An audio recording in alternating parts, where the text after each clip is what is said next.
Oh, hey guys, I'm in my t-shirt because I was pulling fiber optic cables all afternoon.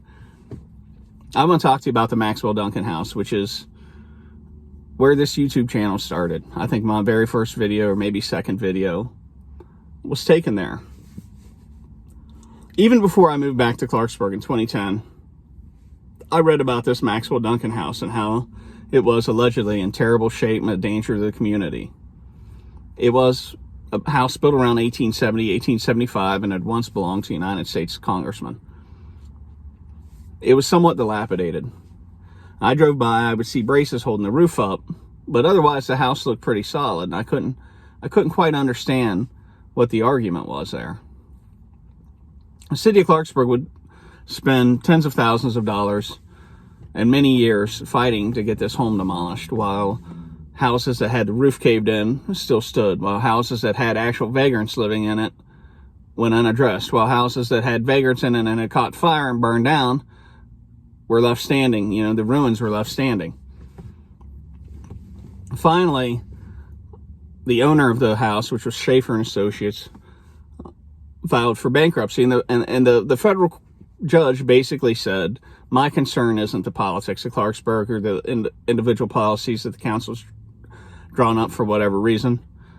I need to get the creditors their money. And I'm going to let them sell this house because the house does not pose a danger to the community. We've had engineering studies done. The state fire marshals inspected it. The utilities are hooked up. It's secure. It's not a threat to the community. And as far as property values, if a historic 1870s home is restored, that's much better for the community and the property values and the health of the community than a demo lot. Therefore, I'm going to let it be restored. One of the points that the judge didn't speak on in his ruling, but came out during the depositions, was that another house a couple blocks up the street was owned by the city manager's brother, was in much worse repair, but had never been condemned. As a result of this, and as kind of a desperate move to save the lawsuit, the city manager at the time, Martin Howe, had the home condemned. Today, a condemnation order was posted, and you can clearly see July 6, 2019, signed by the late Jim Laneza. That was at a time right after the current mayor and vice mayor came into power, but before they had fired that city manager. And yet they try to claim credit for that demolition, which, according to the description, cannot possibly be true. There's no way that they harped on and on and on to get that home demolished when it was condemned 5 days afterwards. There just wasn't time for that to happen. What happened was this court case.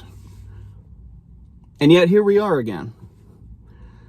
For political reasons, a home that doesn't need to be demolished, that's in disrepair, that needs to be cleaned up, but doesn't need to be demolished, is being targeted for demolition as part of a political campaign, as part of a vendetta. That was something we should have rejected years ago.